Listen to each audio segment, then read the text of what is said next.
Hey guys, welcome to this week's advanced constant presentation. Today we're going to be using and carrying out the classic vinegar baking soda experiment. We're gonna making a homemade rocket. So I have over here baking soda and some vinegar just from any local deli. You can get it; it's accessible for cheap, and um, also I have a bottle that we're going to be using for our rocket. Um, so yeah, I'm gonna just lay the napkin out, open the baking soda container.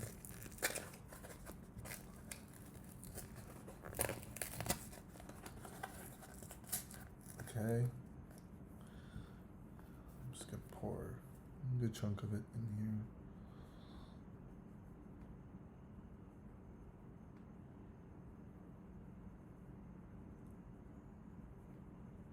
Okay, that seems like a decent amount.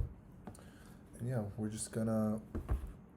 Well, actually, let me just pour a little bit more, just to play safe. All right, there we go. That should do the trick. Basically, just as you can see, we got a whole bunch in the napkin. Next, I'm just going to really just kind of, doesn't really matter how you roll it up as long as you get in there. But just have some fun with it.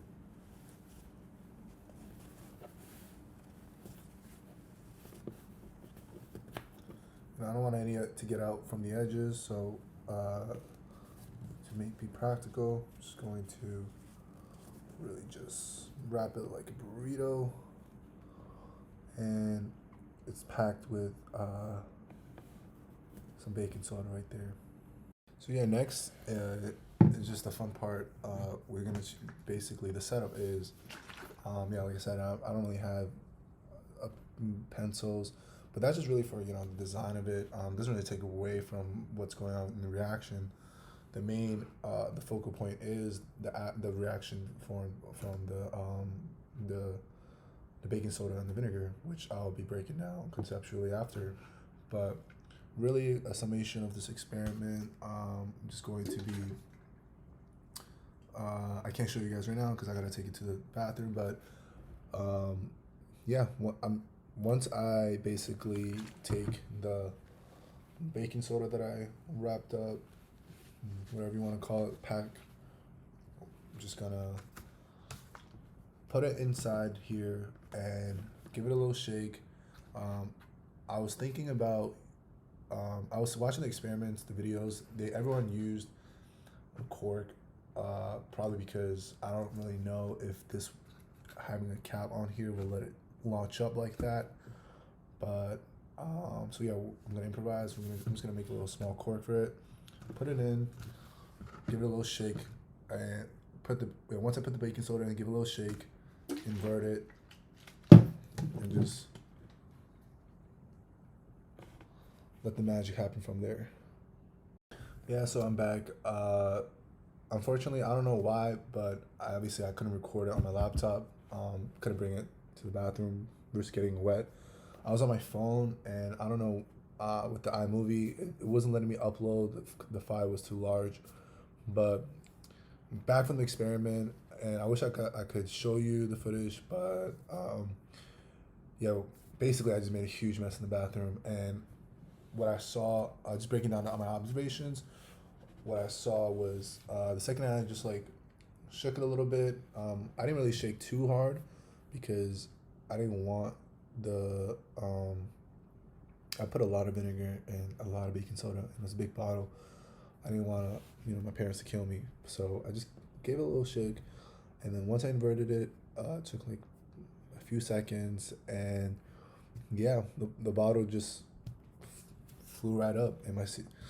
But it wasn't the best environment indoors because, and it was hard for me to record it any other way. Especially because the ceiling isn't that high, but I have a huge mess to clean. But I'm still gonna be breaking down the concepts. Really, just the main focal focal point here once again just being the baking soda and vinegar. And let's talk a little bit about the reaction and what happened. All right, so let's dive into this reaction. Two things occur when vinegar and baking soda is mixed. The first thing that happens is obviously we know the acid base reaction. That's really just continuing along the theme of acids and bases and how they really interact, their nature, not only with water, but mixing them together. And well, essentially the hydrogen ions, we know that vinegar is an acid, right? So the hydrogen ions or the acid reacts with the sodium and bicarbonate ions in the baking soda, our base. This forms carbonic and acid, um, excuse me, carbonic acid and sodium acetate. And the second reaction is decomposition, where the first reaction that creates the carbonic acid, it decomposes into water, and that decomposition really is responsible for what releases carbon dioxide gas. And when the carbon dioxide gas really just really takes up much of the volume of the bottle, as I saw, that's what's causing the aggressive eruption or the reaction that baking soda and vinegar is really famous or popular for. In short, it's basically essentially acetic acid lending a hydrogen proton to the bicarbonate. When the bicarbonate gains the hydrogen proton, it forms carbonic acid, which is unstable and eventually decomposes, releasing. And once you have that, after decomposition, you're left with water, carbon dioxide, and acetate and sodium ions. And of course, it's the releasing of CO2, especially with this, the stimuli, the added stimuli of us shaking it, as we kind of also talked about before, was the how things that affect chemical reaction, and one of them included the um, the interaction of between molecules by increasing the energy or by increasing the collisions of the molecules, we're increasing the reaction rate. So just that process of me even just shaking the bottle for a little bit, really kind of just expedited the process of the molecules, as we from a logical standpoint and also from chemistry, just molecules are hitting each other, creating and really speeding up that reaction. Um, so yeah, and I just want to address one more thing.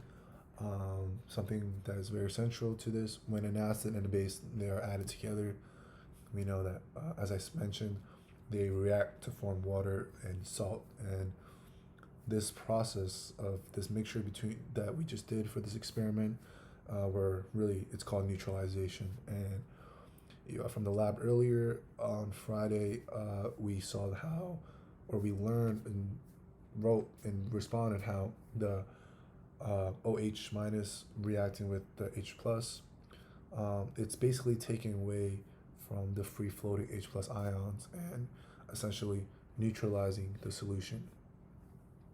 So if you had acid and you were adding base to it, that's what exactly is going on. It's taking away from them reacting together with the H plus ions.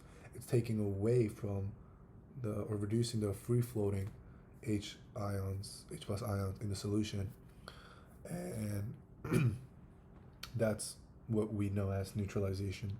But the thing central here is really, to at least our visual demonstration, is the release of carbon dioxide, and that is something that is released or a product of acid-base reaction, which creates vinegar, baking soda, rock bottle. In continuation with that, I forgot to add one more thing. So the acid that we use obviously is the vinegar, and vinegar is a strong acid.